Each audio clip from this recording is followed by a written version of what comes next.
All right, guys, just like with the draw, right? We got a left path cut, left path fade, and a right path, right? So it's kind of just like the draw, right? So if we kind of pull it down our line, left path, we're probably gonna add a little bit more spin. Probably gonna cut across the ball, come a little over the top. Fine move, let's just be aware of it, right? Kind of hit that penetrating cut, let's be a little bit more right path. Push that ball towards your target line, a little right of it, and that should take a little bit of the spin off, kind of flatten you out. First thing I like to do is make sure, stand behind the ball, and I gotta make sure my body's gonna get lined up the right way. You know, our alignment's a little messed up, it's gonna be hard to control where that face is actually going.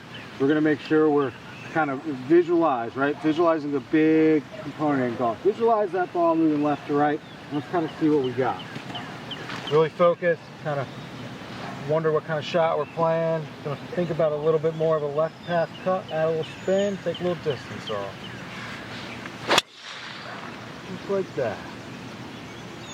A little pull cut, kick down that slope. Oh yeah, perfect.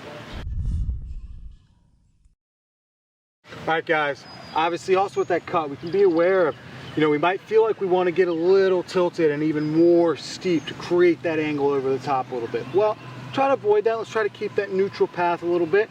Always try to stay 2 left, 2 right, in between there. Makes that face the path a little easier. All right, guys, obviously big shot here. We want to hit that cut, let it run down that hill, get that little, you know, it's almost like a stinger cut. We want to make sure the spin's down, almost 1500 if we can. Hit a little lower launch, and let's just push that ball right and take it all off. See what we got. Start that right of our target line. Maybe aim a little bit more left so we can have a little bit more room to move it. And start working down the path. All this level. Just like that.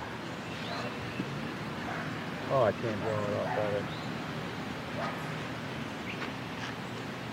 Okay. All right, guys, another thing, obviously, always talked about that ground force. Should be a pretty key vocabulary word right now for you guys. So another thing that's going to generate force, and we kind of work from the ground up, it's going to bring that angle of attack up. If you don't know what that is, it's how much we're hitting up on the golf ball, right? So that's another big component of why we really want to make sure our hips and pelvis and ankles are all working correctly so we can work up on the ball and hit up on it. Hitting up on it reduces spin, increases launch, and that makes the ball go a lot farther.